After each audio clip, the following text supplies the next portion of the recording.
I'm doing good. Hi, everybody. So I turned 30 yesterday. I know. I look my age. I'm not a fan of birthdays. You know, why are we celebrating our crawl to the grave? But people were very encouraging. I got the typical age is just a number, which you know is very nice. Also reminds me about how bad I am at math, so that's cute.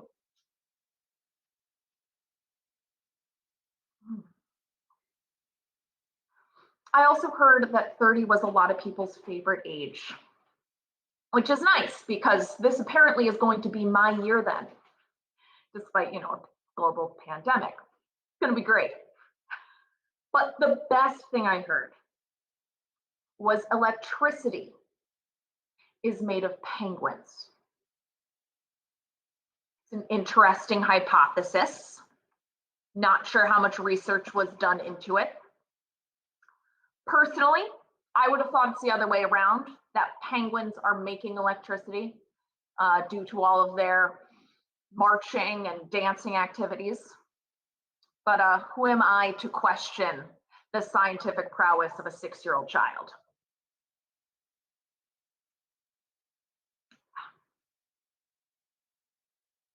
I don't hate kids, but I don't want kids.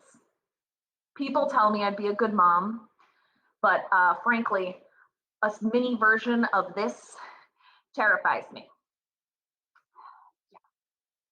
You can do everything right and still end up with someone who has issues like mine. I mean, my parents are good, wholesome Christians.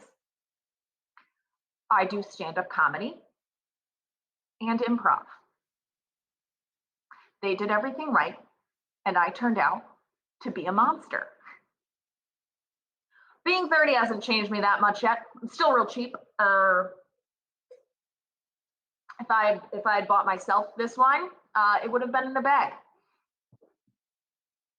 I just don't like spending money on things. Each purchase I made is carefully weighed out. Do I need shampoo, or is hand soap a healthy alternative? It's not that I don't spend money.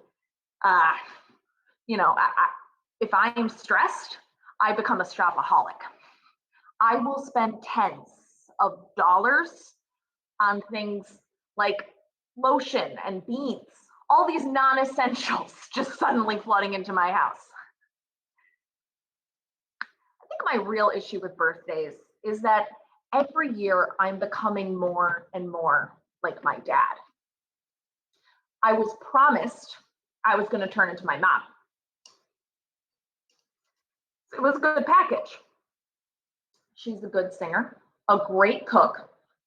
Not so good with the technology though. She keeps on turning her phone to airplane mode, but she doesn't know how to turn her phone on to airplane mode. Therefore, she doesn't know how to turn her phone off of airplane mode. So her phone is constantly broken. But no, I'm turning into my dad. And being my dad means I'm not a good cook.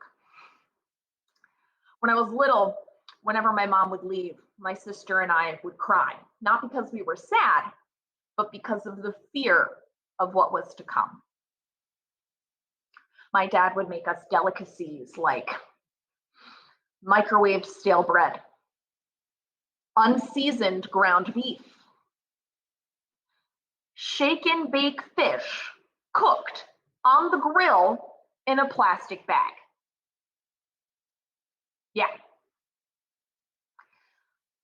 We would ask him things like, Dad, isn't moldy chili bad for us? And he would respond with the Bible.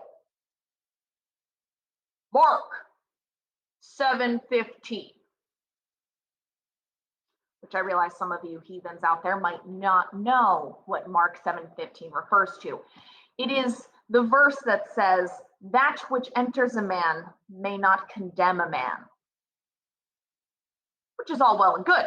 But you see, God goes on to say that which exits a man can condemn him. And really, that's what I was more worried about. The exit process of this meal. How many holes are going to be involved in the exodus of this food from my system? In the end, though, there's no reason to be worried about things you can't control, like aging or how long you're going to have food poisoning from your dad or your cooking. So instead, I have chosen to worry about electric penguins that are clearly controlling my mom's phone and putting it on airplane mode, because she obviously can't be accidentally doing it. It has to be something inside the phone. That's the real problem here. All right, guys, thank you so much. That's me.